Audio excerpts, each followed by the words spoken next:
देखो यार, यहां पर एक चीज मैं आप सभी लोगों से एक और बात बोलूंगा, ठीक है, कि हमें सर किस एक्सटेंट तक अपने आप को पुश करना चाहिए इस प्रिपरेशन के लिए, ठीक है।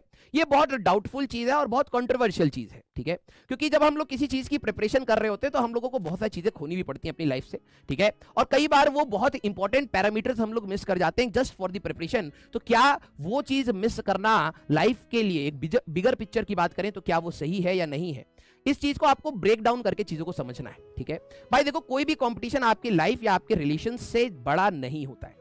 ये एक फेज है जहां पर आपने, ध्यान से समझना, जहां पर आपने डिसाइड किया है कि आप एक कंपटीशन एग्जाम की तैयारी करेंगे। अब बात है कि क्या सर मैं अपने कंफर्ट जोन में उस कंपटीशन एग्जाम की तैयारी करूं? अगर कंपटीशन एग्जाम का जो भी सेट है वो अगर आपके कंफर्ट जोन से सॉल्व हो सकता है तो ठीक है, चलाया जा सकता है। लेकिन जो जेई का एग्जाम है, आपको वहां पर अपने कंफर्ट जोन से निकलना पड़ेगा, ठीक है। जब भी आप अपने कंफर्ट जोन से निकलेंगे तो प्रॉब्लम्स आएंगी, और प्रॉब्लम्स आएंगी तो उसके सॉल्यूशंस आप फाइंड करेंगे, and this is a learning process, ठीक है।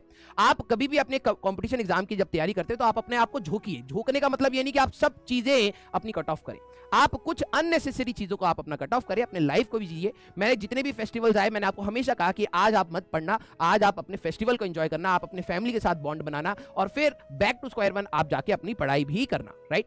तो जो ये वाली बात है कि हम कितने एक्सटेंट तक चीजों को तैयार करें, भाई देखो कि लाइफ में आपको कोई भी चीज, बड़ी चीज तभी मिलेगी जब आप उस पर हार्डवर्क करेंगे। कई बार हार्डवर्क करने के बाद दूसरा पैरामीटर आता है कि आप एक्सटेंट ऑफ हार्डवर्क क्या है। एक्सटेंट ऑफ हार्डवर्क मींस आप फेल करते हैं, फिर हार्डवर्क करते हैं, फिर फेल करते हैं, फिर हार्डवर्क करते हैं। ये आप कितनी बार करना चाहिए, ये भी एक पैरामीटर है। क्या आप अपनी लाइफ में एक गोल जो आपने सेट करा है उसके लिए आप जिंदगी भर लगा देंगे? ये भी एक बेवकूफी का ही साइन है। हो सकता है वो चीज एक एक्सटेंट के बाद आपको लगे कि उससे बेटर कुछ चीज और करी जा सकती है, थी या नहीं वो अलग बात है, अभी भी ऑप्शन है आपके पास, तो उस साइड में डिविएट होना भी बेटर है। अब वही बात है, कंट्रोवर्शियल है तो सारे पॉइंट्स हमारे पास होते हैं, इस साइड के भी उस साइड के भी। लेकिन मैं आपको कहूंगा कि अगर आपने अपने 2 साल को बोला है कि यार कि मैं एक प्रिपरेशन करना चाहता हूं, तो उस प्रिपरेशन के लिए आपका एक तरीका इंपॉर्टेंट है, और उस तरीके को ढालने के लिए आपको अपने कंफर्ट जोन से, हो सकता है कुछ बच्चों को बाहर निकलना पड़े। और जो बच्चा कंफर्ट जोन से बाहर निकलेगा तो ये नहीं है कि आपको पेन होगा, ये है कि आपको लर्निंग प्रोसेस पता लगेगा, और उस लर्निंग प्रोसेस से आपको सीखने को बहुत सारी चीजें मिलेंगी, ठीक है। आप ने डिसाइड किया है कि आप तैयारी करेंगे। अब आपके हिसाब से तैयारी ये नहीं होगा कि जेई आपके हिसाब से मोल्ड होगा, नहीं, आपको उसके हिसाब से मोल्ड होना है। जब आप पहाड़ चढ़ना स्टार्ट करते हैं तो पहाड़ चढ़ने पे ना बहुत सारे स्ट्रगल्स होते हैं, ठीक है। तो पहाड़ ये नहीं देखता कि अरे यार इस बंदे को पहाड़ चढ़ने में दिक्कत हो रही है तो मैं यहां से थोड़ा सा नॉर्मल हो जाऊं, ऐसा नहीं होता। पहाड़ हमेशा इसी सेंस में रहता है कि भाई तुमने डिसाइड किया था कि तुम चढ़ोगे पहाड़ पे, अब ये स्ट्रगल्स हैं, इसको ओवरकम करो, सीखो और आगे बढ़ो, ठीक है। तो इट्स लाइक दैट, जेई एक पहाड़ है आपके लिए, उसके अपने एक स्ट्रगल्स हैं। आपने एक बार डिसाइड करा है, एक पर्टिकुलर टाइम फ्रेम आप सेट करिए कि यस मैं इस टाइम फ्रेम के लिए डेडिकेटेड पढ़ना चाहता हूं। उसमें कुछ चीजें सीखने को मिलेंगी, कुछ फेलियर्स मिलेंगे, लेकिन लर्निंग प्रोसेस हमें बंद नहीं करना है। यहां पर कोई गिव अप की बात नहीं होती, आपका हमेशा लर्निंग कर्व ऊपर होना चाहिए। अगर कुछ बच्चे ये सोचते हैं कि क्योंकि अभी रिजल्ट का माहौल है, कई बच्चे जो परेशान भी है, उनसे भी मेरी बात हुई, तो मैं इसीलिए आपको एक बात सिखा रहा हूं, ठीक है, कि this is not the end, this is the beginning, ठीक है। आप बिगिनिंग के लिए इतना परेशान हो रहे हैं, जब आप चलना स्टार्ट करते थे तब तो कितनी बार गिरे, कितनी बार साइकिल से भी गिरे, चलते चलते गिर गए, सीढ़ियों पे से गिर गए, बेड पर सोते सोते गिर गए, हुआ है ना। लेकिन आपने जब बेड से गिरे तो आपको ये पता लगा कि भाई कोने पे नहीं सोना, या सोते समय थोड़ा ध्यान रखना है ना। साइकिल से गिरे तो भैया दोनों साइड पहिए लगाने, ये लर्निंग प्रोसेस है ना। तो this is the first step of your professional career. थोड़ा सा ध्यान से और थोड़ा डेडिकेशन के साथ आप पढ़िए, एंजॉय करिए अपनी पढ़ाई को। Yes, I am very practical यार, ठीक है।